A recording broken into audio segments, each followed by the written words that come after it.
සමන්තා චක්කවාලේසු අත්‍රා ගච්ඡන්තු දේවතා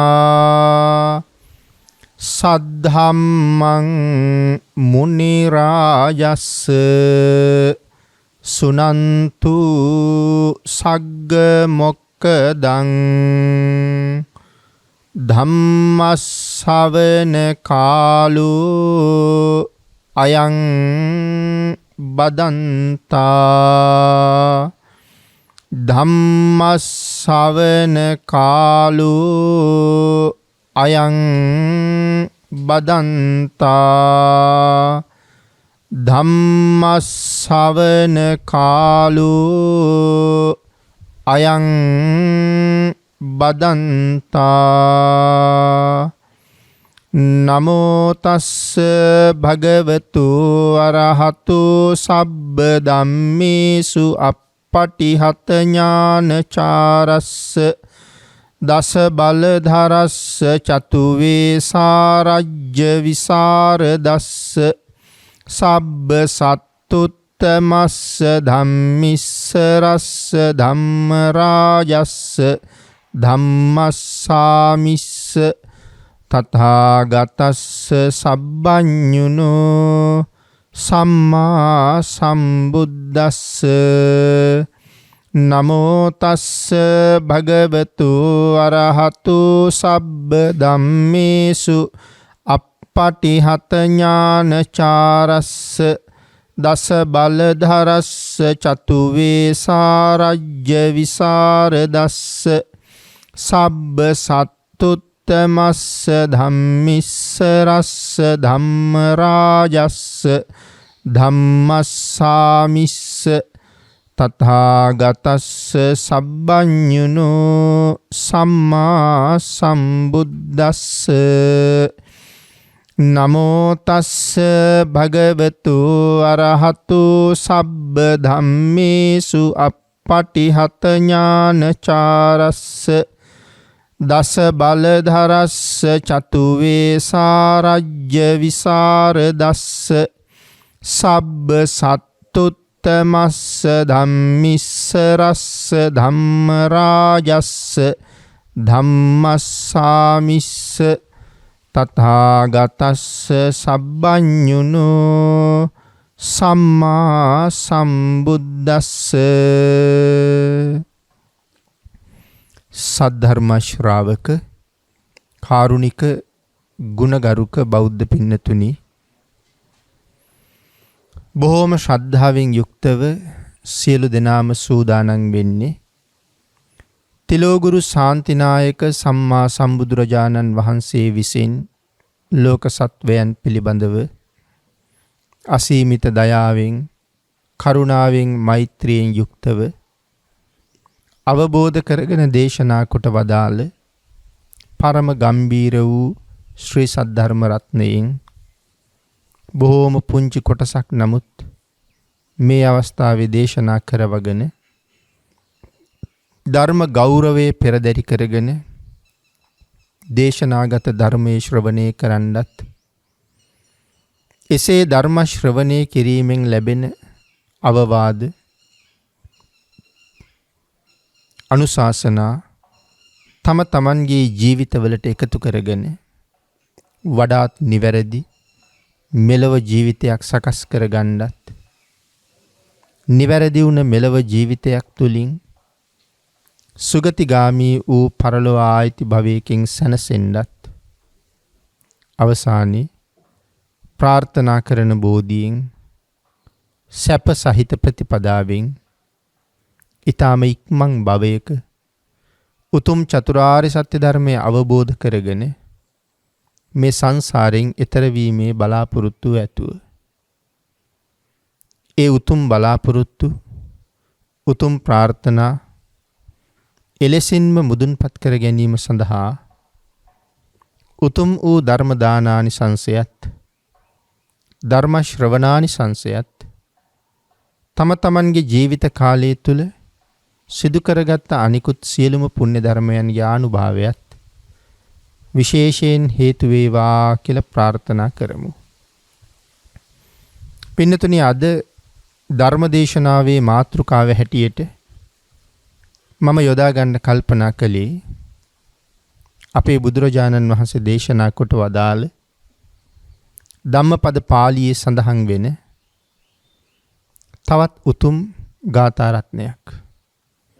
මේ ගාථා රත්නය ධම්මපද පාළියේ බාල කියන වර්ගයේ තමයි සඳහන් වෙලා තියෙන්නේ.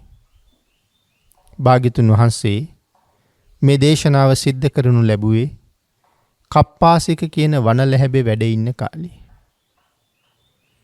මුහුත්ත මපිචේ විඤ්ඤූ පණ්ඩිතං පෛරුපාසති කිප්පං ධම්මං විජානාති ජීවහා සූපරසං යතා. මේ ගාථා රත්නයේ සරල තේරුම තමයි මුහුත්ත මපිචේ විඤ්ඤූ. විඤ්ඤූ කියලා කියන්නේ පින්නතුනේ පණ්ඩිතයාට, ඥානවන්තයාට. පණ්ඩිතං පෛරුපාසති, ඥානවන්තෙක් එහෙම නැත්නම් පණ්ඩිතෙක් එක මොහොතක් පණ්ඩිතෙක් ඇසුරු කරන්නේ නම් කිප්පං ධම්මං විජානාති, ඔහු මනාව ධර්මය යහපත ඒ පුජ්‍යලයාගෙන් දැනගන්නවා, අවබෝධ කරගන්නවා. බොහොම සුළු මොහොතයි අවශ්‍ය වෙන්නේ. ඥානවන්තයෙක් ඇසුරු කරනවා නම් ඊටාම සුළු මොහොතකින් උතුම් දහම් දැනගන්නවා. කොයි වගේද? ජීවහා සූපරසං යතා. දිව වහාම ව්‍යංජනයේ රසය හඳුනා ගන්නවා වගේ. අපේ බුදුරජාණන් වහන්සේ මේ ගාථා රත්නය දේශනා කොට වදාළේ භික්ෂූන් වහන්සේලා නගාපු පැනයකට පිළිතුරක් හැටියට. ඒ පැනය භික්ෂූන් වහන්සේලා නැගුවේ මොන වාගේ හේතුවක් නිසාද? ඒ කාරණාව අපි මුලින් ටිකක් සාකච්ඡා කළොත් අපේ බුදුරජාණන් වහන්සේ එක්තරා දවසක දනව් සැරිසරන අවස්ථාවේ කප්පාසික කියන වනලැහැබි ටිකක් විවේක අරගත්තා. මේ භාග්‍යතුන් වහන්සේ දනව් සැරිසරමින් උරුවෙල් නියම්ගමට වඩින වෙලාව. ඒ අතරේ තමයි මේ කප්පාසික වනලැහැබි විවේකයේ සඳහා නතර වුණේ. බොහොම නිදහස් විවේකී ප්‍රදේශයක්. කප්පාසික වනලැහැබ කියලා කියන්නේ කපු හේනක්. විවේකීව භාග්‍යතුන් වහන්සේ වැඩ ඉන්න තැන ටික වෙලාවක් යනකොට තරුණ පිරිසක් භාග්‍යතුන් වහන්සේ ළඟට ආවා. ඒ වෙන කවුරුවත් නෙමෙයි. අපි කියන්නේ බද්දවග්ගීය කුමාරවරු කියලා. කුමාරවරු 30 දෙනෙක්. මේ ශාසනයේ මුල් භික්ෂු කණ්ඩායමට එකතු වෙන තවත් භික්ෂුන් වහන්සේලා පිරිසක්. මේ 30 දෙනාම රාජකුමාරවරු. කොසල් රජුරුවන්ගේ ඥාති කියලා තමයි සඳහන් වෙන්නේ. ඉතින් මේ අය බුදුරජාණන් වහන්සේ ගාවට එන්නේ කොහේ යන ගමන්ද? මේ කුමාරවරු විනෝදයේ සඳහා මේ ගම් ඉවුරකට ඇවිල්ලා බොහොම සතුටින් විනෝද වෙමින් ජල ක්‍රීඩා කරමින් කාලය ගත කරා. මේ අය හැබැයි මේ විනෝද ක්‍රීඩා සඳහා එන වෙලාවේ කුමාරවරු 30 දෙනෙකුත් කුමාරිකාවෝ 29 දෙනෙකුත් එක්ක ආවා. නමුත් කුමාරවරු 30ක් ඉන්න නිසා එක කුමාරයෙක් සඳහා කුමාරිකාවකුත් නැති නිසා ඔහු වෙනුවෙන් මුදලට ගන්න කාන්තාවක්. එහෙම නැත්නම් වෛශ්‍යාවක්. මුදල් ගෙවන අදහසින් වෛශ්‍යාවක් අරගත්තා. එතකොට ඔක්කොම 60 දෙනෙක් ඉන්නවා. දහවල් කාලේ වනාන්තරයේ විනෝද වෙලා මේ අය දහවලේම නාගන්න ගඟට බැස්සා. ජල ක්‍රීඩා සඳහා. තම තමන් සතු වටිනා ආභරණ ඔවුන් නවාතැන් ගත්ත තැන්වල කූඩාරන් ඇතුලේ ගලවලා තියලා තිබ්බා. වටිනා ආභරණ විතරක් නෙමෙයි වටිනා ඇඳුනුත් එතන තිබුණා. සියලු දෙනාම ගඟට බැහැලා බොහෝම විනෝදයෙන් ක්‍රීඩා කරනවා. අර මුදලට ගත්ත කාන්තාව ඔවුන්ගේ ප්‍රමාදය දැකලා ඇය කල්තියන් ගඟෙන් ගොඩ වෙලා අර කූඩාරන් ඇතුළට ගිහිල්ලා ගලවලා තියලා තිබිච්ච වටිනා ආභරණ සහ වටිනා ඇඳුම් ඇය එකතු කරගත්තා. මේ ගැන අරායට නිසි කල්පනාවක් තිබුණේ නැහැ. ඔවුන් ජල ක්‍රීඩාවේ නිරත වෙලා හිටියා. ඇයි මේ සියල්ලම එකට උතාගෙන සියලු දෙනාට නොපෙනී හොර රහසේම එතනින් පලා ගියා. ජල ක්‍රීඩාවන් නිමා කරලා ගොඩට ආපු අර කුමාරිකාවෝ කුමාරවරු තම තමන්ගේ ඇඳුම් ඇඳගන්න ගිහිල්ලා බලහම ඇඳුම් නැහැ. වටිනා ආභරණ තිබිච්ච දේවලුත් නැහැ. කවුරුත් මෙතෙන්ට ආවෙත් නැහැ. තව ටිකක් විමසනකොට අතිරේකව අරගත්ත කාන්තාවක් නැහැ. ඒ නිසා වුන් තීරණය කළා අපේ ප්‍රමාදයෙන් ඇය මේ සියලු ආභරණ ඇඳුම් අරගෙන පලා ගිහිල්ලයි තියෙන්නේ. ඒ නිසා දැන් ඇය හොයන්න ඕනේ. එහෙම නැත්නම් ඇඳගන්න ඇඳුම් පවා නැති තරම්. කුමාරවරු ටික පිටත් වුණා. ඔවුන් පිටත් වෙලා මේ මගින් මේ පැත්තෙන් ඇය යන්න ඇති කියලා අනුමාන කරපු ප්‍රදේශ වලින් ඔවුන් ගියා. මෙහෙම ඇය හොයාගෙන යනකොට මේ අයත් අර කප්පාසික වනල හැබට ගොඩ වුණා. ඒ කපු හේනේ එහාට මෙහාට තැන් වල හොයනකොට ඇවිදිනකොට මෙයට දකින්න ලැබුණා. විවේකීව ගහක් මුල වැඩ ඉන්න බුදුරජාණන් වහන්සේ. අපේ බුදු පියාණන් වහන්සේ ළඟට ගිහිල්ලා මේ තරුණ පිරිස බුදුරජාණන් වහන්සේට වන්දනා කරලා අහනවා ස්වාමීනි කාන්තාවක් මේ පැත්තෙන් ගියා දැක්කේ නැද්ද කියලා. අපේ භාග්‍යතුන් වහන්සේ ඒ ප්‍රශ්නෙට උත්තරයක් සැපුවේ නැහැ. භාග්‍යතුන් වහන්සේ ඔවුන්ගෙන් පෙරලා ප්‍රශ්නයක් ඇහුවා. කුමාරවරුනි වඩා වටින්නේ කාන්තාවක් ගැන හොයන එකද තමන් ගැන හොයන එකද කියලා. මේ කුමාරවරු හරි බුද්ධිමත්. බොහෝම ඥානවන්තයි. ඔවුන් භාග්‍යතුන් වහන්සේට දුන්න පිළිතුර ස්වාමීනි තමන් ගැන හොයන එක හුඟක් වටිනවා. භාග්‍යතුන් වහන්සේ එයින් එහාට ඒ ගැන කිසිම දෙයක් ඒ අයත් එක්ක කතා නොකර මේ කුමාරවරුන්ට සඳහන් කළේ තමන් ගැන හොයන එක වටින බව දන්නවනම් ඔහොම වාඩි වෙන්න කියලා.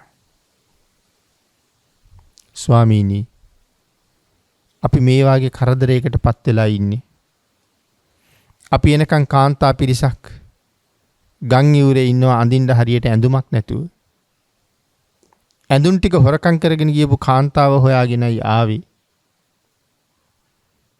ඒ නිසා ඒ කාරණාවට යා යුතුයි.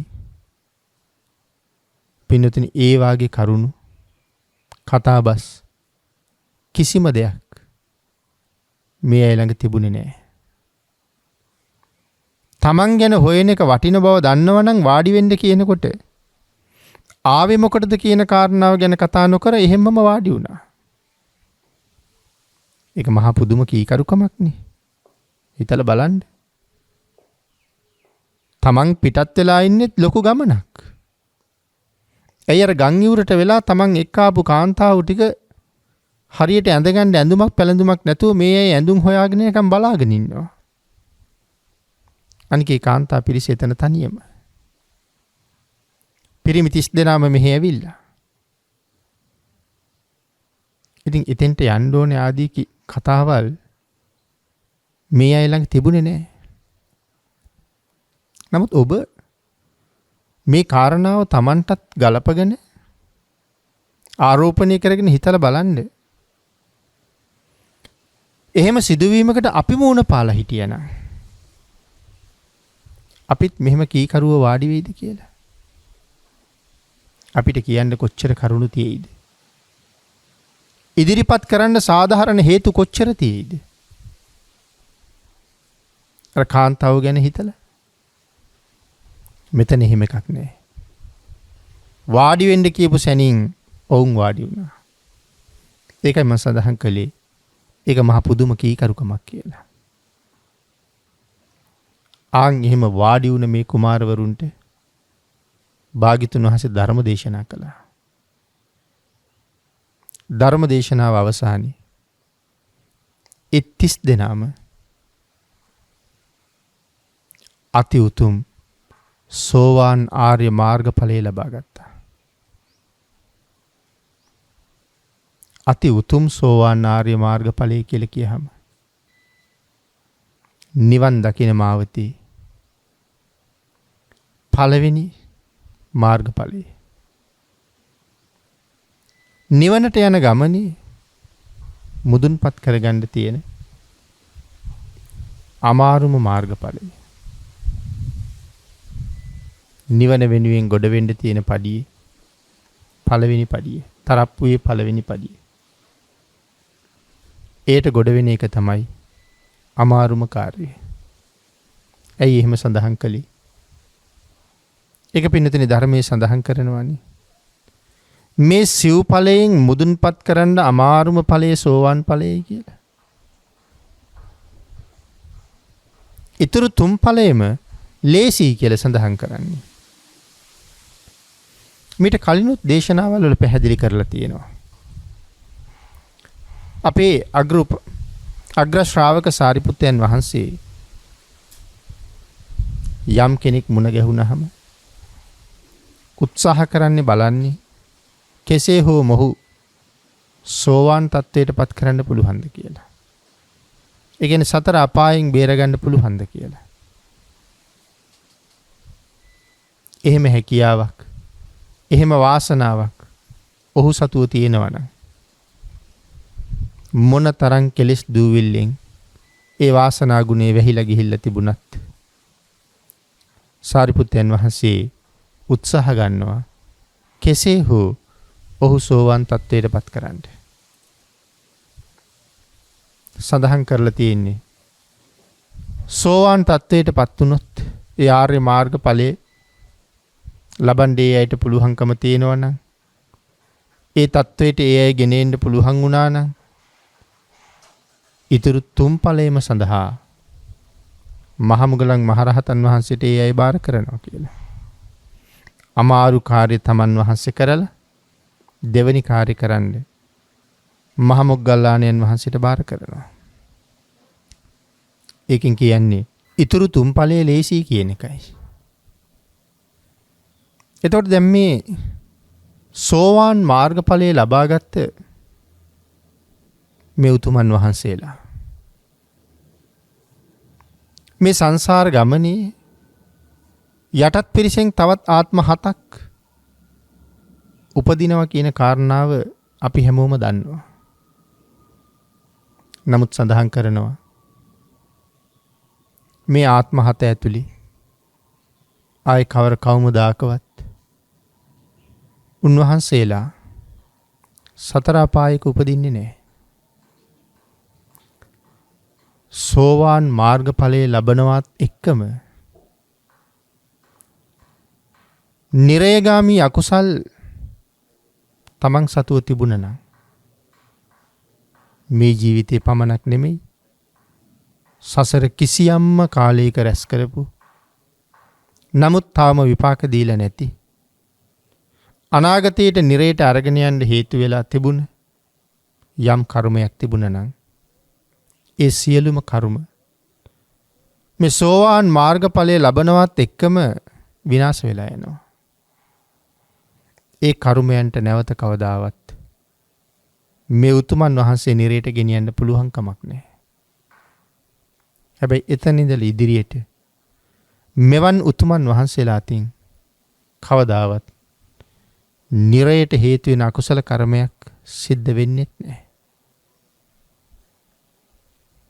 සෝවාන් භවී තියෙන වටිනාකම කොච්චරද? ඔබත් මමත් මෙහෙම මේ හිටියට නිරයට ගෙනියන්න හේතු වෙන අකුසල කර්ම කීයක් මේ වෙනකොටත් අපේ ජීවිතවල අපි කරලා තියෙනවද? පෙර ජීවිතවල කරපු ප්‍රමාණයන් කොච්චරක් වෙන්න ඇද්ද? ඒ කාලේ රැස් කරපු කර්ම තාම අපි නිරේට ගෙනියපු නැතිව තියෙනවා. කාලාන්තරයක් නිරේ ඉඳලා තියෙනවා. සමහර කර්ම නිරේ ඉඳලා ගෙවිලා තියෙනවා. අලුතෙන් කර්ම අපි රැස් කරලා තියෙනවා. පරණ කර්මත් තියෙනවා. තාම ගෙවලා දාලා නැති ඒවා. මේ වෙනකොටත් සැදී පැහැදී සූදානම් වෙලා ඉන්නේ අපිව නිරේට අරගෙන යන්න. මොන නිරේටද? කොයි වාගේ තැනකටද? කොහොම දුක් විඳින නිරේකටද? ඒ සියල්ල තීරණය වෙලා ඉවරයි. අපිට ලැබිය යුතු දඬුවම මේ වෙනකොටත් තීරණය කරලා ඉවරයි. ඒ සියල්ල සම්පූර්ණයි. දැන් තියෙන්නේ අපට ඒ දඬුවමට අනුව විඳවන්නයි. සමහර වෙලාවට මේ ජීවිතෙන් සමුගන්නකොට ඒ අකුසල කර්මයක් නිසා නිරේගාමී වෙන්නත් පුළුවන්. දැනට ඉන්නේ වරෙන්තු වෙච්ච වැරදිකාරයෝ හැටියට. කවදා හරි දවසක විපාක දෙනවා. හැබැයි ඔය අතර සෝවාන් වුණොත් අහෝසි වෙනවා. අපට දැන් එහෙම බයක් තියෙනවා. පෙර කරපු කර්ම නිරේට ගෙනියන්න බලාගෙන ඉන්නවා. නමුත් සෝවාන් වහන්සේට එහෙම බයක් නැහැ. නිරේගාමී අකුසල් ටික ගෙවලා ඉවර කරලා තියෙන්නේ. හැබැයි ආයි නිරේගාමී අකුසල් ජීවිත කාලය තුල කවදාවත් වෙන්නේ නැහැ. දැන් මේ කුමාරවරු 30 දෙනාම සෝවාන් වෙලා භාග්‍යතුන් වහන්සේට වැඳලා ඒ අය පිටත් වෙන්නේ නිකන් නෙමෙයි. 이르දියෙන් ලැබුණු පාත්‍රා සිවුරු දරාගෙන මේ ශාසනයේ බොහෝ කාලයක් පළපුරුදු ඇති මහතෙරවරු හැටියට අධ්‍යක්ීම් ඇති මහතෙරවරු හැටියට ඒහි භික්ෂුභාවයෙන් පැවිදි උපසම්පදාව ලැබුවා. හැබැයි පස්සේ කාලෙක නැවත උන්වහන්සේලා භාග්‍යතුන් වහන්සේ හොයාගෙන වඩිනවා. ඒ බොහෝම දුර ඉඳලා වස් කාලෙක භාග්‍යතුන් වහන්සේ ළඟ වස්වසන්ඩයි වඩින්නේ. නමුත් දීර්ඝ මාර්ගයක දුෂ්කර ගමනක වස් කාලේ එළඹෙන්න කලින් භාග්‍යතුන් වහන්සේ ගාවට වඩින්න බැරි වෙනවා. භාග්‍යතුන් වහන්සේ වැඩ ඉන්න තැනට වඩින්න තවත් දවස් 6ක් විතර දුර ගමන් කරන්න තියෙනවා. නමුත් ඊට කලින් වස් සමාදන් වෙන පෝය එළඹෙනවා. ඒ නිසා භාග්‍යතුන් වහන්සේ දකින්න සවැත් නුවරට යන්න තවත් දින 6ක් තියෙද්දි උන්වහන්සේලා අතරමඟ වස් සමාදන් වුණා. වස් 3 මාසෙ ගත කරලා මහා පවාරණය කරලා උන්වහන්සේලා පිටත් වෙනවා සවැත් නුවරට. එදා සවැත් නුවරට වැඩලා භාග්‍යතුන් වහන්සේත් එක්ක ටික වෙලාවක් කතා බහ කරලා භාග්‍යතුන් වහන්සේත් ආගිය තොරතුරු ඇහුවා. වස් කාලේ ගැන තොරතුරු ඇහුවා. සිව්පසේ ලැබුණද කියන කරුණු ඇහුවා. සියලු දෙනාම සමගියෙන්ම කටයුතු කළාද කියන කාරණා විමසුවා. ඒ සියලුම කාරණාවල් වලට බොහොම සතුටින් ප්‍රීතියෙන්ම පිළිතුරු දුන්නා. එදා වඩිනකොට උන්වහන්සේලාට දවස් 6ක් වඩින මාර්ගයේ මූණ දෙන්න සිද්ධ වුණ නොඑක් අපහසුතා. ඒ භික්ෂුන් වහන්සේලා බුදුරජාණන් වහන්සේ ඉදිරියේ ප්‍රකාශ කළා. ස්වාමීනි, 3 මාසයක් එකතැන වාසය කරමින් එකට ගත කරපු කාලය අපිට දුෂ්කරයක් නෙමෙයි. නමුත් වස් පවාරණය කරලා දවස් 6ක් සවැත් නුවරට වඩින වෙලාවේ මගතොටේ මූණ දුන්න අපහසුතා නම් බොහොමයි කියලා සඳහන් කළා. ඒ වෙලාවේ තමයි බුදුරජාණන් වහන්සේ මේ භික්ෂූන් වහන්සේලාට අනමතග්ග සංයුත්තේ දේශනා කොට වදාළේ. මහණෙනි, දවස් 6ක් මේ මාර්ගයේ එනකොට මූණ දීපු දුෂ්කරතා මොනවද? පාරවල් කැඩිලා,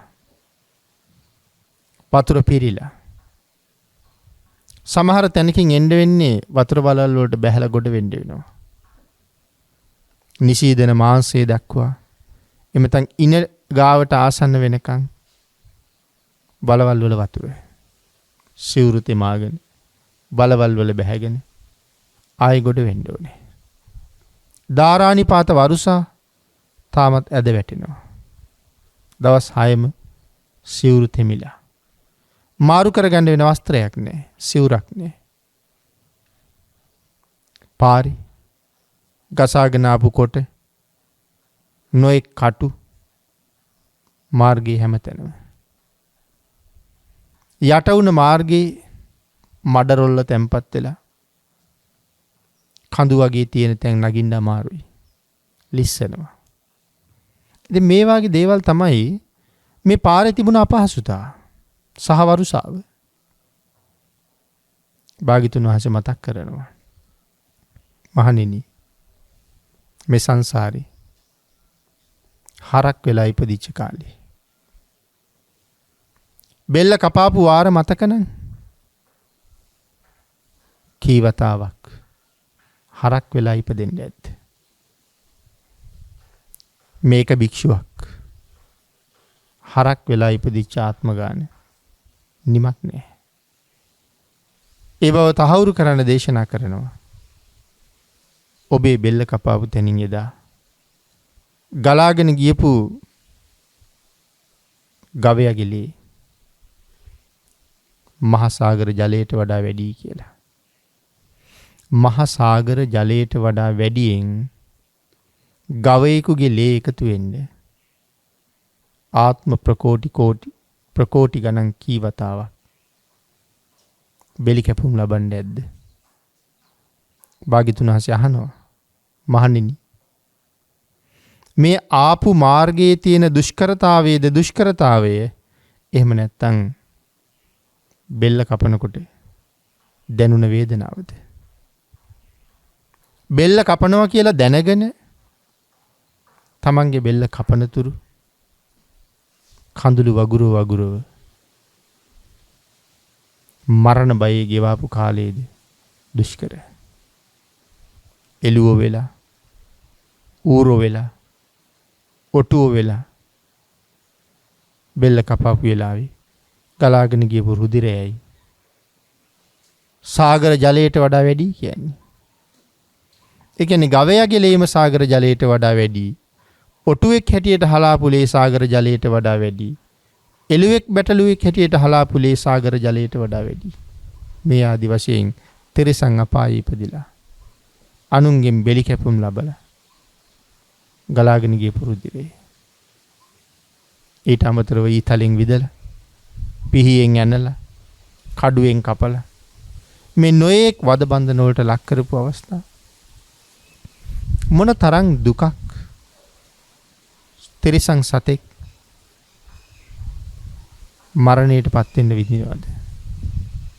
අනුන්ගෙන් කොයි තරම් තාඩන පීඩන වලට ගොදුරු වෙන්න සිද්ධ වෙනවද? මහණෙනි, මහා නිරේ නිමක් නැති දීර්ඝ තරම් ආයුෂ භුක්ති විඳීමෙන් නිරයේ විඳපු දුකද වැඩි? මේ දවස් 6ක් මාර්ගයේ එනකොට මුණ ගැහුණ දුකද වැඩි? මේ විදිහට කරුණු දක්වමින් අනවතග්ග සංයුක්තයේ භාග්‍යතුන් වහන්සේ මනවින්ම මේ භික්ෂුන් වහන්සේලාට දේශනා කළා. ආන් ඒ කාරණාවෙන් ඒ භික්ෂුන් වහන්සේලා සංසාරේ දුක අවබෝධ කරගත්තා. මේ සසර තව සැරිසරන්න වටින ගමනක් නෙමෙයි. වහ නිමා කළ යුතු සසරක් තියෙන්නේ. මොහොතක්වත් රැඳෙන්න වටින්නේ නැහැ. බොහොම දුෂ්කරයි සංසාර ගමන. තුච්චයි නින්දිතයි මේ සසර. වහාම මේ නැගිටින්න ඕනේ කියන අදහස උන්වහන්සේලාට වර්ධනය වුණා. ධර්ම දේශනාව ඉවර වෙනකොට භික්ෂුන් වහන්සේලා 39ම සිව්පිලිසිඹියාපත් මහරහතන් වහන්සේලා බවට පත් වෙලා බුදුරජාණන් වහන්සේට වන්දනා කරලා දුෂ්කර මාර්ගයේ පයින් වැඩි උන්වහන්සේලා නැවත වතාවක් තමන් වහන්සේලා වැඩේ ඉන්නේ ප්‍රදේශයට අහසින්ම වැඩම කළා. පයින් භාග්‍යතුන් වහන්සේ ගාවට වැඩියා, ආපහු වඩිනකොට අහසින්ම වැඩියා. භාග්‍යතුන් වහන්සේ වැඩ ඉන්න සවැත් නුවර ජේතවනාරාමේ වැඩ ඉන්න භික්ෂුන් වහන්සේලා මේ කාරණාව දන්න නිසා බුදුරජාණන් වහන්සේගෙන් අහනවා, ස්වාමීනි භාග්‍යතුන් වහන්සේ රහත් වෙන එක කොයිතරම් දුෂ්කර කාර්යයක්ද? කෙලෙස් සම්පූර්ණයෙන් විනාශ කරනවා කියන එක මොනතරම් අසීරු කටයුත්තක්ද? නමුත් ස්වාමීනි, මේ භික්ෂුන් වහන්සේලා භාග්‍යතුන් වහන්සේගෙන් බණ ටිකක් අහලා සියලු දෙනා වහන්සේලාම සව් කෙලෙස් නැසලා සිව්පිලිසිඹියාපත් බවට පත් වෙලා තමන්ගේම 이르දීන් තමන්ගේම ධානයෙන් අහසින් වැඩම කළා. ස්වාමීනි, ඒ තරම් ඉක්මනට අරහත්ත්වය ලබන්න පුළුවන්ද කියලා ඇහුවා. භාග්‍යතුන් වහන්සේ සඳහන් කළේ, මහණෙනි, සසර කරගත්ත කුසල ධර්ම, පුරාගත්ත ගුණ ධර්ම මේ ජීවිතයේ අරහත්ත්වයට මහත් උපකාරයක් කරන බවයි. එහෙම කරුණු මේ ධර්මයේ තුල ඕන තරම් පැහැදිලි කරන්න තියෙනවා පින්නතුනි. තමන් ආරක්ෂා කරපු සීලය මෙනෙහි කරලා ඇතිවෙච්ච ප්‍රීතිය නිසා රහත් වෙච්ච උතුමෝ ඉන්නවා. ඒ විතරක් නෙමෙයි, සිහියෙන් ප්‍රඥාවෙන් සීල් රැකපු නිසා එක මොහොතින් අරහත්ත්වය ලැබපු තෙරවරු ගැන සඳහන් වෙනවා. එදා උන්වහන්සේගෙනුත් අහනවා, ස්වාමීනි, මේ තරම් දුෂ්කරයක් ඔබ වහන්සේ මෙච්චර ඉක්මනට කළාද කියලා. අතවැසි භික්ෂුවට කියන්නේ මාව කෙලින් කරලා තියලා දොර වහගෙන යන්න කියලා. දොර වහලා අඩියයි දෙකයි යන්නේ ආපහු කතා කරනවා. ස්වාමීනියයි වමනාවක්ද? සඳහන් කරේ, මං කවුරු කියලා බලාපොරොත්තු වුණාද? එහෙමනම් මෙතන ඉඳලා එහෙම බලාපොරොත්තු වුණාට කමක් නැහැ කියලා. ඒ කලින් ගිහිල්ලා ඇහුවා, ස්වාමීනිය වහන්සේ රහත් වෙලාද? නෑ කිව්වා. එහෙනම් මිනිස්සුන්ට මොනවද දැන් කියන්නේ? එහෙනම් මාව නැගිටවන්න කිව්වා. දොර වහලා එළියට යනකොට කතා කළා අපහු. ඒ මිනිස්සු මම කවුරු කියලා හිතාගෙන දෙන්න හදන්නේ. රහතන් වහන්සේ නමක් වන්දනා කරන්න නම් එන්න හදන්නේ. දැන් ඒ කාර්ය හරි කියලා කියන්නේ. ස්වාමීනි, මේ තරම් අමාරු කාර්යයක් ඔබ වහන්සේ මේ මොහොතින් කළාද? එතකොට සඳහන් කළා, රහත් වෙන එක නෙමෙයි අමාරු වැඩි. සිහිය ප්‍රඥාව පිහිටවාගෙන ජීවත් වෙන එකයි. මේ චීවරේ කරේ දාපු දවස් ඉඳලා අද මේ මොහොත වෙනකම් සිහියෙන් ප්‍රඥාවෙන් තොරව මගේ ගෙවිච්ච එකම දවසක්වත් නැහැ. ඒ නිසා මගේ ජීවිතේ මං කරපු ලොකුම දුෂ්කරය තමයි සිහිය ප්‍රඥාව හීනව ජීවත් වෙන්නේ නැති එක. ඉතින් තමන්ගේ සිල් මෙනෙහි කරලා සතුටු වුණා. සප්පදාස තෙරුන් වහන්සේ දැලිපිහිය තමන්ගේ ගෙලට තියාගෙන සියදිවි හානි කරගන්න ඊට කලින් සිල් ආවර්ජනය කරනකොට වැටහෙන්නේ ඊට සුපිරිසිදු සීලයක් තියෙනවා. ඒ පිළිබඳ ඇති වුණ පුදුම සතුටක්. ඒ සතුට විදර්ශනාවට නගාගෙන උන්වහන්සේ රහත් වෙන්නේ. එනම් බද්දවග්ගීය කුමාරවරු පෙරත් භාග්‍යතුන් වහන්සේට කීකරුයි. ඒ කීකරු බව තමයි අදත් මේ තියෙන්නේ. පෙර කොයි කාලෙද කීකරු වුණේ? එදා මේ කුමාරවරු නම් එදත් දූර්තයෝ. නමුත් භාග්‍යතුන් වහන්සේ මහබෝසත් කාලේ ඌරෙක් වෙලා ඉපදිලා. මහතුන්ඩිල නම් වූ ඌරෙක්. අර භික්ෂුන් වහන්සේලා ඇහුවා මහණෙනි, උන්වහන්සේලා බුදුරජාණන් වහන්සේගෙන් අහනවා ස්වාමීනි, ඒ භික්ෂුන් වහන්සේලා මේ තරම් ඉක්මනට රහත් උනේ කොහොමද කියලා. එදා භාග්‍යතුන් වහන්සේ සඳහන් කළේ මහණෙනි, උන්වහන්සේලා අද විතරක් නෙමෙයි මට කීකරු, පෙරත් මට කීකරුයි. මහතුන්ඩිල නම් ඌරෙක් වෙලා මං ඉපදිලා හිටපු කාලේ. එදත් මේ 30 දෙනා දූර්තයෝ 30 දෙනෙක්. නොසණ්ඩාල නොසරප් වැඩ කර කර හිටපු 30 දෙනෙක්. නමුත් මේ අය මං හොයාගෙන ඇවිල්ලා කොයියම් ආකාරයකින් හරි මට කී කරුණා හොයාගෙන ආවා කියලා කියන්නේ හැබැවින්ම මහතුන්ඩිල හොයාගෙන ආව නෙමෙයි. මේ ගෙදර ඌරු පැටව දෙන්නෙක් හිටියා. මහතුන්ඩිල සහ චූලතුන්ඩිල කියලා. ඉතින් මේ දූර්තය ආවේ මස් හොයන්න. මේ ගෙදර ඌරු දෙන්නෙක් ඉන්නවා. එක්කෙනෙක් මිලට ගන්න හිතාගෙන. නමුත් අපි හදාපු අම්මා අපිව මුදල් වලට විකුණන්න කැමති වුණේ නෑ. මසට දෙන්න කැමති වුණේ නෑ. දරුවෝ විකුණලා හම්බ කරන්නේ කවුද කියලා ඇහුවා. හැබැයි පස්සේ කාලේ දූර්තය ඇයටත් සුරා දුන්නා. ඒ සුරාවෙන් මත් වුණා. මත් වෙච්ච අවස්ථාවෙන් ප්‍රයෝජන ගන්න හිටපු වුන් නැවත ඇයට සඳහන් කළා මුදලුත් දෙන්න එක ඌරෙක් දෙන්න කියලා. ඒ වෙලාවේ සඳහන් කළේ මහතුන්ඩිල නම් දෙන්නේ නෑ, චූලතුන්ඩිල ඕන්නම් දෙන්නම් කියලා. චූලතුන්ඩිලේ දාමගේ මල්ලි. ඔහු බය වෙවුලනවා මේ සම්බන්ධයෙන්. එදා ඔහුටත් මම ආවාද කළා.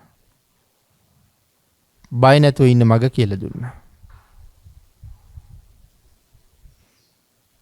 එදා මම කියාපු වචනේ මගේ සහෝදරයට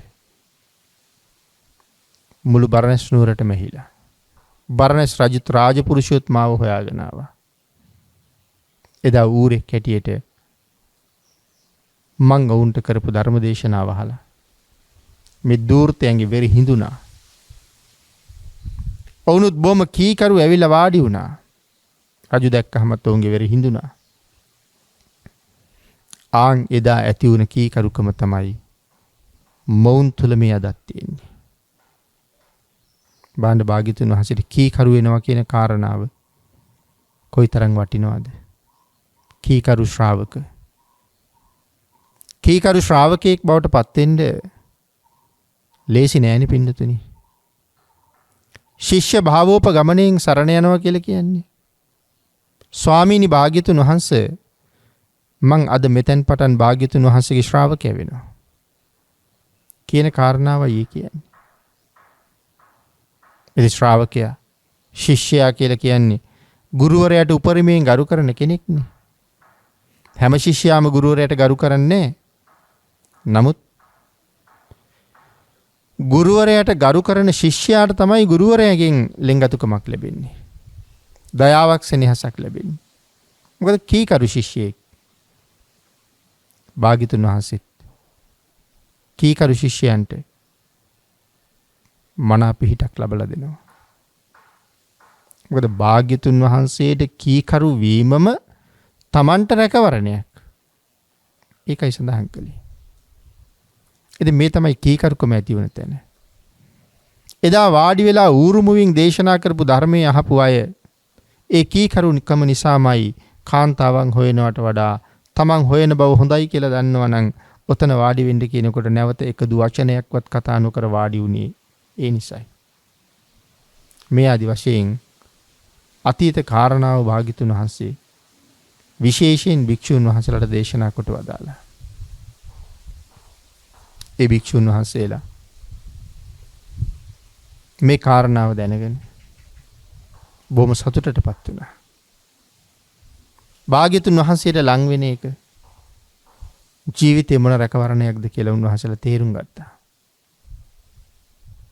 ඒක ඔබටත් මටත් තේරුම් ගන්න හරි වටින කතාවක්. ඒ වෙලාවේ තමයි භාග්‍යතුන් වහන්සේ අර අපි මාතෘකා කරගත්ත ගාථා රත්නයේ දේශනා කොට වදාළේ. මුහුත්ත මපිචේ විඤ්ඤු පණ්ඩිතං පෛරුපාසති. මෙතන මුහුත්ත කියලා මෙතන කියන්නේ මොහොත. මොහොත කියලා කියනකොට මේ මොහොතක් ඊටාම සුළු කාලයක්. අපිත් මොහොත කියන වචනේ පාවිච්චි කරනවානේ.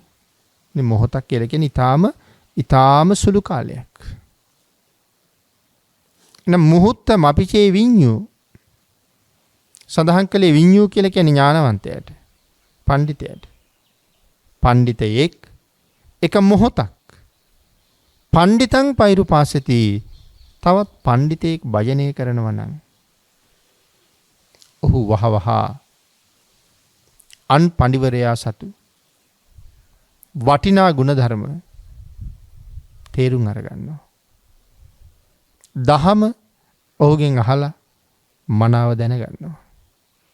ඔහුට දහම කියලා දුන්නොත් වහවහ අවබෝධ කරනවා. මොකද පඬිතේකට පඬිතෙක් මුණ ගැහුනහම ඔහු වහාම ධර්ම අවබෝධය කරා යනවා. ඒකේ උදාහරණය සඳහන් කළේ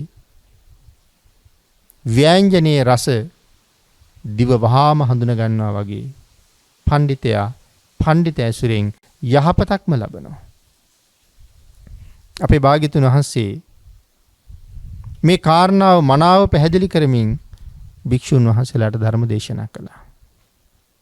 පඬිතයා එමෙත ඥානවන්තයා යම් කෙනෙක් ඇසුරු කරනවා නම් ඒ ඥානවන්ත පුද්ගලයා සතු ගුණධර්ම වහවහාම යටත් පුද්ගලයා නැත්නම් තවත් ඥානවන්තයෙක් නම් ඔහු වහාම අවබෝධ කරගන්නවා. තේරුම් අරගන්නවා. ඒක යහපත් ප්‍රතිපදාවක් කියලා දැනගත්ත ගමන් ඒ ප්‍රතිපදාවට තමන් මාරු වෙනවා. කියලා දෙන දෙයක් ඇත්නම් දෙතුන් පාර හත් අට පාර පුල පුලා කියලා දෙන්න වෙන්නේ නැහැ. වහාම අවබෝධ කරනවා වෙන්න ඕනේ මේකයි. විය යුත්තේ මේකයි. නමුත් වෙන්නේ මේ කාරණාවයි. මේ සියල්ල මනාව තේරුම් අරගෙන විය යුත්තේ කුමක්ද කියන කාරණාව මනාව පූර්ණේ කරන්න අවස්ථාව ලබා ගන්නවා. මේ ශාසනයේ දේශනා කොට වදාළේ පඬිතෙක් ඇසුරු කරනවා මිසක් කවදාවත් දුෂ්ප්‍රඥයෙක් ඇසුරු කරන්න එපා කියලා. නබජේ පාපකේ මිත්තේ නබජේ පුරිසාදමේ බජේත මිත්තේ කල්යාණේ බජේත පුරිසුත්තමේ.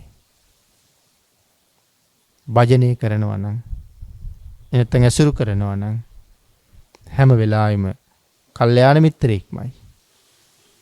සඳහන් කරන්නේ ඇසුරට කෙනෙක් හොයාගන්නකොට පුළුවන් තරම් තමන්ට වඩා උසස් ගුණ ඇති කෙනෙක් හොයාගන්න. එහෙම බැරි වුණොත් තමන් හා සමාන කෙනෙක් හොයාගන්න. තමන් හා සමාන කෙනෙකුත් නැත්තම් තමන්ට වඩා උසස් කෙනෙකුත් නැත්තම් එකලාව තනියම ජීවත් වෙන්න. ඒක හරි වටිනවා. තනියම ජීවත් වෙන එක හරි වටිනවා. හේතුව අකුසල් පිරෙන්න විදිහක් නැහැ. නමුත් නොගැලපෙන අයත් සමග වාසය කරන්න ගියහම ඒ නොගැලපෙන අය කරන කියන දේවල් වලට තමන් කොච්චර හොඳ වුණත් ක්‍රමානුකූලව අනුගත වෙන්න පුළුවන්. වෙනස් වෙන්න පුළුවන්, වැරදි පැත්තට යමු වෙන්න පුළුවන්. මොකද පින්නතුනි අපි සතු ගුණ සියල්ල අනිත්‍යයිනේ. අද මනා ගුණවත් හෙට ඊතා පහත් කෙනෙක් වෙන්න පුළුවන්. මොකද අනිත්‍යයි. මේ ලෞකික සීලය, ලෞකික ගුණය, ලෞකික සමාධිය, ලෞකික 이르දිය මේ සියලු දේ අනිත්‍යයි. මොහොතින් වෙනස් වෙනවා. අන් ඒක නිසා සඳහන් කළා කිසිම හේතුවක් නිසා තමන්ට වඩා පහත් කෙනෙක් ඇසුරු කරන්න එපා කියලා. අපි නම් හිතනවා ඒ අය ඇසුරු කළාට ඒගොල්ලෝ කරන වැරදි අපි කරන්නේ නැහැ නේ කියලා. නෑ පින්නතුනි. එකපාර යමු එන්නේ. ක්‍රමක්‍රමයෙන් ටික ටික තමයි තමන් පිරිහෙන්න පටන් ගන්න.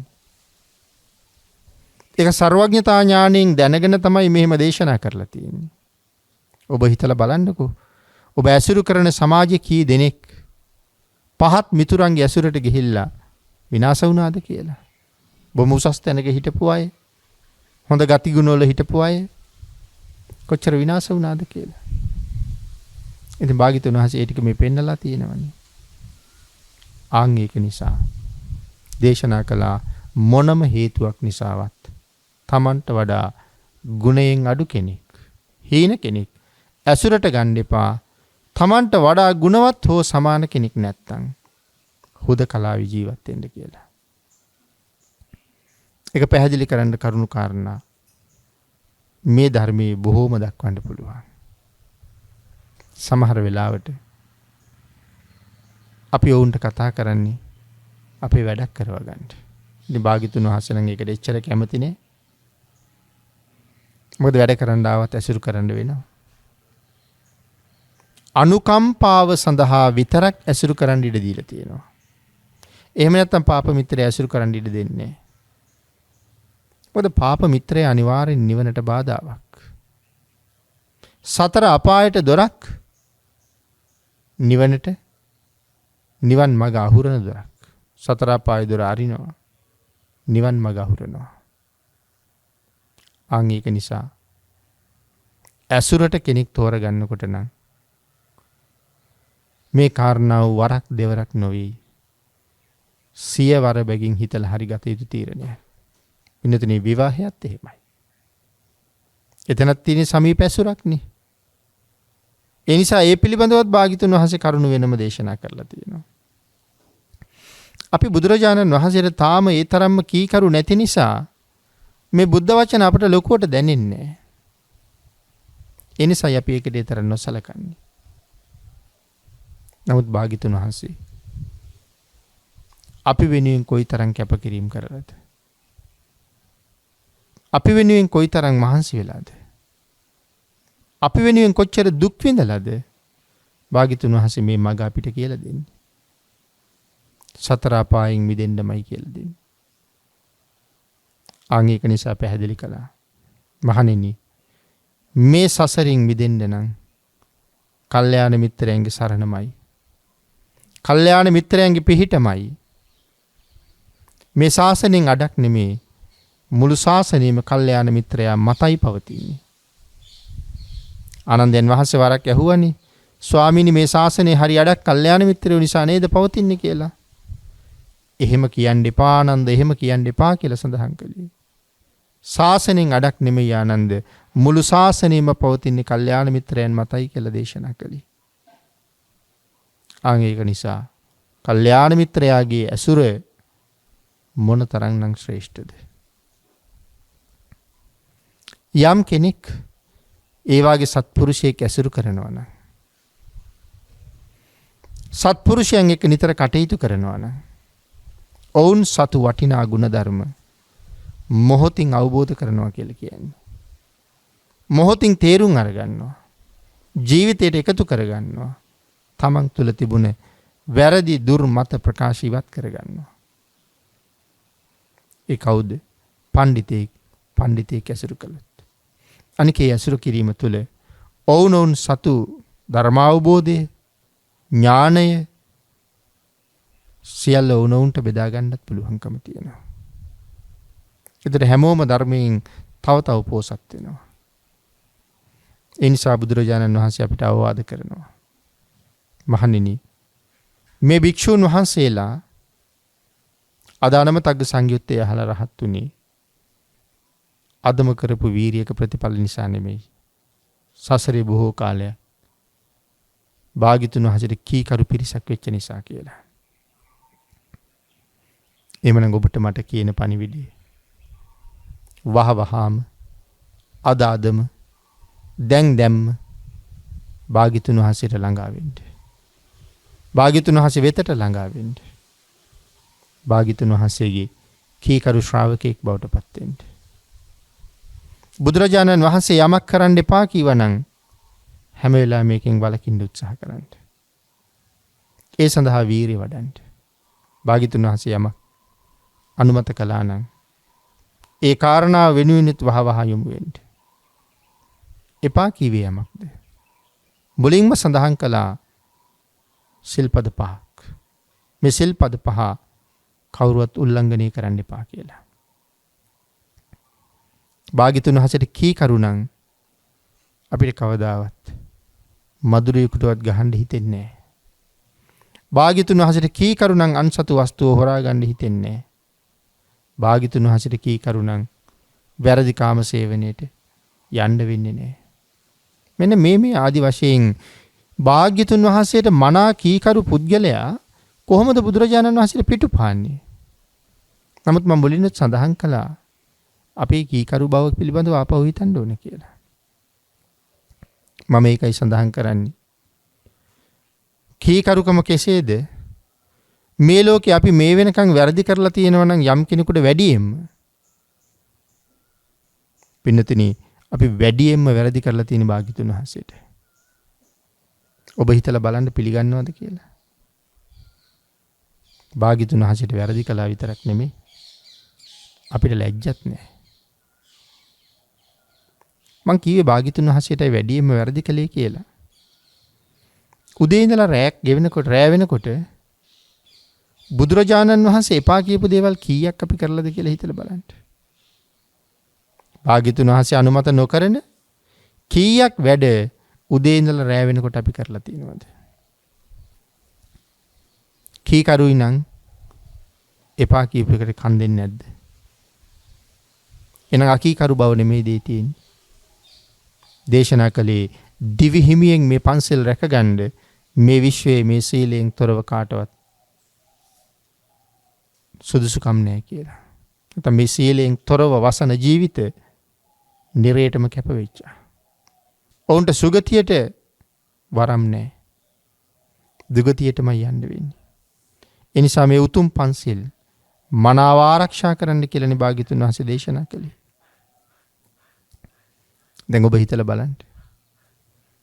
කීකරු ප්‍රමාණය තේරෙනවද? එහෙනම් අපි හුඟක් අකීකරුයි. මේ සේරමත් කරලා හවසට ගිහිල්ලා බුදුන් වඳින කෙනෙක්. හැබැයි මේකත් කරන්නේ බුදුන් වඳින කෙනෙක් විතරයි. හවසට බුද්ධ වන්දනාවට ගිහිල්ලා බුදුරජාණන් වහන්සේට කියනවා ස්වාමීනි සමා වෙන්න. අනන්ත සසර පටන් මේ දැන් මේ මොහොත දක්වාම මාතින් සිදු වුණා වූ යම් වරදක් වේද ස්වාමීනි ඒ සියලු වැරදි කර්ම දෝෂවලට මට සමා වෙන්න කියලා. අපි බුදුරජාණන් වහන්සේට කියනවා බුද්ධ වන්දනාව ඉවර වෙලා. නමුත් පින්නතුනි මට ඊයේත් සමාව දුන්නා. මට පෙරේදත් සමාව දුන්නා. මට පළමුදත් සමාව දුන්නා. මට මේ සංසාරේ මේ භවය පුරාම සමාව දුන්නා. ඊළඟ භවයේත් මට සමාව දෙනවා. නිමක් නැති සමාවක්. භාග්‍යතුන් වහන්සේගේ සමාව. නමුත් අපි හැමදාම සමාව ඉල්ලනවා. හැමදාමත් වැරදි කරනවා, හැමදාමත් සමාව ඉල්ලනවා. ඒක තේරුමක් නැහැ කියලා හිතෙනවද? ලැජ්ජ නැති බවක් තේරෙනවද? අද පොරොන්දු වෙලා යන්නේ අය නම් දිවිහිමියෙන් පන්සිල් කඩන්නේ කියලා. නමුත් පොරොන්දු වෙන තැනින් එළියට බහිනකොට සිල් කඩලා ඉවරයි. පහුව දැවිලා සමාවිල්ලනවා. සඳහන් කළේ ඒකයි. අපි එහෙම වුණොත් ලැජ්ජ නැති පිරිසක්. එපා කියපු දේත් කරලා එක පාරක් දෙපාරක් සමාවිල්ලන්න පුළුවන්. නමුත් හැමදාම ගිහිල්ලා සමාවිල්ලනවා කියලා කියන්නේ හැමදාම වැරදි කරනවා කියන එකයි. අන්න ඒක නිසා හැකි තරම් උත්සාහ කරන්න ඕනේ බුදුරජාණන් වහන්සේට කීකරු වෙන්න. ඔය ඔස්සේ හිතලා බලන්නකො කොච්චර කීකරුද කියලා. දුෂ්ප්‍රඥයන් පාපතරයෙන් ඇසුරු කරන්න එපා කිව්වා. ඉමිනා පුඤ්ඤ කම්මේන මාමේ බාල සමාගමෝ. අපි බුදුරජාණන් වහන්සේ ළඟ කියනවා ස්වාමීනි මේ කරන ලද පුණ්‍ය කර්මයේ බලයෙන් මාමේ බාල සමාගමෝ. කවදාවත් මම බාල සමාගමයකට නොවැටේවා. බාලයන් ඇසුරට මට නොලැබේවා කියලා. ඉතින් එහෙම කියලා ඉවර වෙලා එතනින් එළියට ඇවිල්ලා අපි ආයේ ඉන්නේ බාලයොත් එක්කනේ. Tamanට වඩා උසස්ද කියලා හොයලා බැලුවද? සමානද කියලා හොයලා බැලුවද? නෑනේ. එහෙමනම් අපි ආයෙත් ඉන්නේ බාලයොත් එක්ක. භාග්‍යතුන් වහන්සේ ළඟ කියනවා විතරයි. එඳ එහෙම නොවි බුද්ධ වචනයට ගරු කරලා අසත්පුරුෂයාගෙන් ඈතින්ම ඈතට ගිහිල්ලා දුරින්ම දුර වෙලා කටයුතු කරලා බලන්න ඕනේ ජීවිතේ කොයිතරම් වටිනවද කියලා. අංගේ නිසා ඔබත් ශ්‍රේෂ්ඨ මනුෂ්‍ය ජීවිතයක් උතුම් බුද්ධාන්තරයක් තුල ලැබිලා තියෙන වෙලාවේ ඒ ශ්‍රේෂ්ඨ මනුෂ්‍ය ජීවිතේට හොඳ සාධාරණයක් කරන්න හිතනවනම් මෙලවින් පරලොවට යනකොට දුගතියට නෙමෙයි සුගතියට යන්න මඟ හදා ගන්න කල්පනා කරනවා නම් අදම දැන්ම භාග්‍යතුන් වහන්සේට කීකරු වෙන්න. ඒ කීකරු බව කියලා කියන්නේ භාග්‍යතුන් වහන්සේ එපා කියපු දේ නොකර ඉන්න උත්සාහ කරන්න. බුදුරජාණන් වහන්සේ අපිට හැමදේම එපා කියලා නෑ. හැමදේම එපා කිව්වේ නෑ.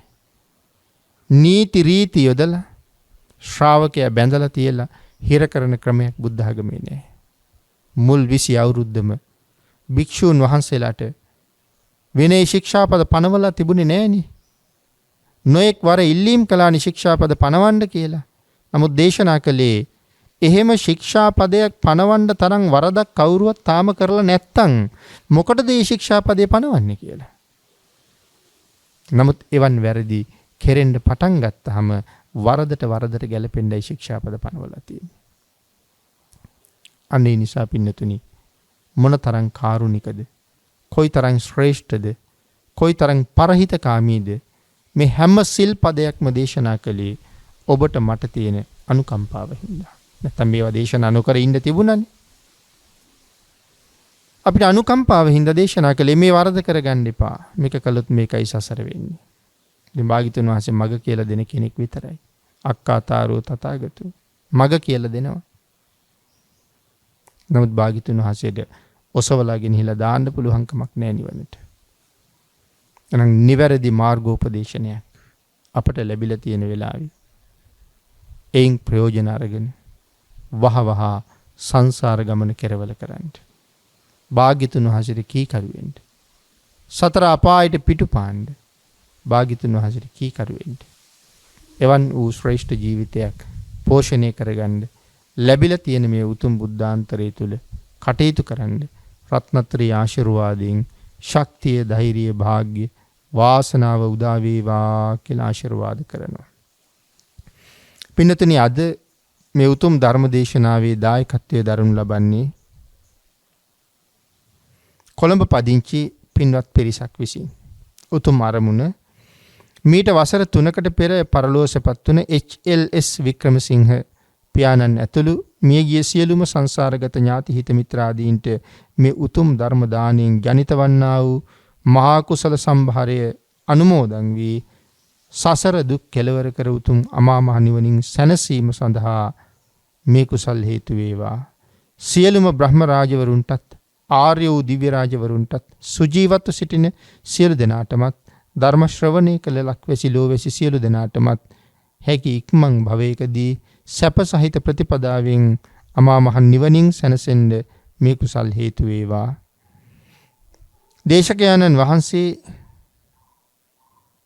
දේශකයන් වහන්සේගේ උතුම් බලාපොරොත්තු සර්ව ප්‍රකාරයෙන්ම ඉටු වී උන්වහන්සේට නිදුක් නිරෝගී සුවපත් භාවයේ සැලසේවා. තවත් මෙවැනි ශාසනික සේවාවන් සිද්ධ කරගන්න ශක්තිය, ධෛර්යය, භාග්‍ය, වාසනාව උදා වේවා. උතුම් නිර්වාණ අවබෝධයේ පිණිස මේ උතුම් සද්ධර්ම දානානිසංසය හේතු වේවා කියලා අපට ආශිර්වාද කරලා තියෙනවා. අපි විසින් රැස් කරගත්ත සියලුම සද්ධර්ම දානානිසංසයන් මෙම ධර්ම දේශනාවේ දායකත්වයේ දරන සදහැවත් දායක පින්නතුන්ටත් අනුමෝදන් වේවා. නිදුක් බව, නිරෝගී බව, චිරජීවනයේ සැලසේවා. ඒ වගේම පින්නතුනි, තම තමන් විසින් රැස් කරගත්ත සියලු පුණ්‍ය ධර්මයන්ගේ අනුභවයත් ඒ සඳහා හේතු වේවා. ඔබ අපි සියලු දෙනාටම ඊ타ම ඉක්මන් භවයක, ඊ타මත්ම කෙටි කාලයකින්, සැප සහිත ප්‍රතිපදාවකින් උතුම් අමා මහ නිවනින් සැනසෙන්න මේ කුසල් හේතු වාසනා වේවා කියලා ප්‍රාර්ථනා කරනවා. ආකාසට්ඨා ච බුම්මට්ඨා දේවා නාග මහිද්దికා පුඤ්ඤන්තං අනුමෝදිත්වා චිරං රක්ඛන්තු ලෝක ශාසනං දේවෝ වස්සතු කාලේන සස්්‍ය සම්පatti හේතුච පීතෝ භවතු ලෝකෝ ච රාජා භවතු ධම්මිකෝ. මෝහක්ඛයෝ නිබ්බානං